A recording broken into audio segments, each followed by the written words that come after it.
Shalom, shalom, everybody. Once again, this is your brew by Shemayim back with another one. And I just want to start off by saying Kal Ahaya by Shimei Shai, which is all praises to the Most High in the name of his son. In today's video is going to be about Russia and North Korea having this meeting, and the U.S. saying that there will be consequences if Korea supports Russia. And that is what we're going to talk about. Let's get into it.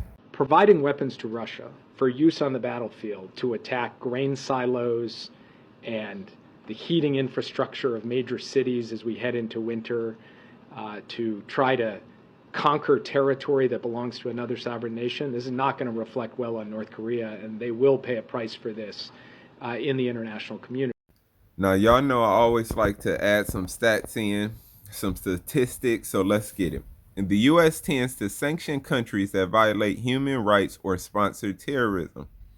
The U.S. can sanction an entire nation or specific individuals or entities within a nation.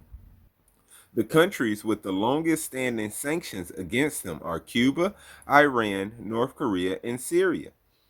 In February of 2022, U.S. President Joe Biden announced economic and trade sanctions against Russia due to Russia's military aggression against Ukraine. Now, the first thing I want to hit on is violate human rights or sponsor terrorism. Is that like what we did in Iraq and Afghanistan? You get where I'm going? Is that what Ukraine was doing in Ukraine before Russia entered? Let's keep this going. Now, this next page of statistics is about North Korea specifically. These are the sanctions already placed on North Korea currently to this day, right? They banned the trade of arms and military equipment, dual-use technologies, vehicles, industrial machinery, and metals. They froze the assets of individuals involved in the country's nuclear program. They banned the import of certain luxury goods. They banned the export of electrical equipment, coal, minerals, seafood, and other food and agriculture products, wood, textiles, and stones. Capped North Koreans' labor exports.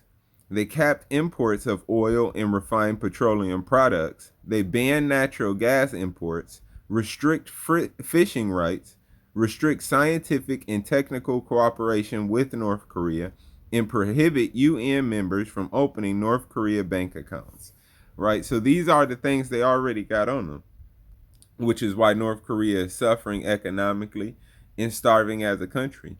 So what else are you going to do to North Korea besides start a war and drop a bomb on them? What else can you do?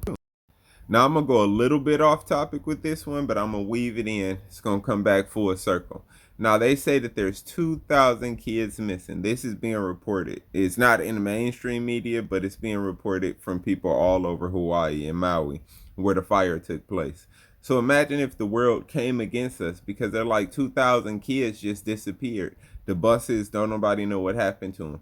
And this is crazy because the kid disappearing problem is huge in America, right? So imagine if the countries put sanctions on us. They said, listen, you can't export your oil. You can't export any of your goods. We won't send you certain goods. We won't send you materials to build weapons or jets or anything with. We won't help you manufacture parts, and we won't allow you to open up any bank accounts in our country. Imagine, what would America do? And they will pay a price for this in the international community. And then I think it says a lot that Russia is having to turn to a country like North Korea to seek to bolster its defense capacity in a war that it expected would be over in a week, that in September of 2023, it is going to North Korea to get munitions to try to continue to grind out on the battlefield in Ukraine. Okay, so I wanted to address a couple of the things that this man said at the end of the video.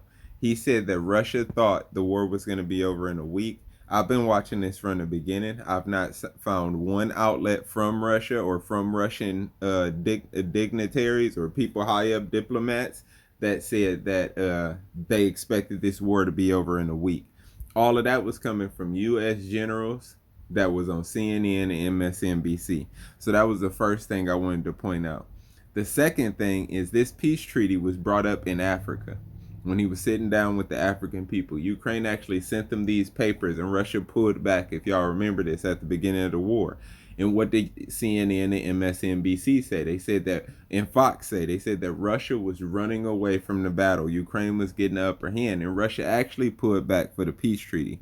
So I'm going to read this, right? The first Russian-Ukrainian negotiations after Russia launched the special military operation in Ukraine took place in Belarus in early March 2022, right? And it says, had it not been for the U.S. pressure on those of whom had installed the head of Ukraine, this situation would have not happened. Even the Ukrainian leaders themselves were ready for signing a peace treaty and gave Russia a written proposal that we in principle approved. Right? So that's something I wanted to hit on.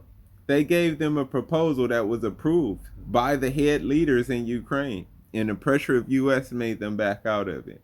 Right? So on this note, I just wanted to say thank y'all for watching this video and tuning in. What do y'all think we're going to do to North Korea for helping Russia out in any capacity? And with that said, leave a comment. Let's talk about it. Hit the like button if you hadn't, and subscribe if you're not subscribed. I just want to say thank you, which is the water in Hebrew. And I want to say Barakatah, which is bless you. Bless everybody for tuning in. Thank you. I appreciate y'all. And look, man, only reason we going into this is because this is World War III. This is the thing that's gonna end, that's gonna break the world and create that new system, that beast system, the mark of the beast, and all of that in Revelation. This leads to that. So on that note, Barakatah and peace out.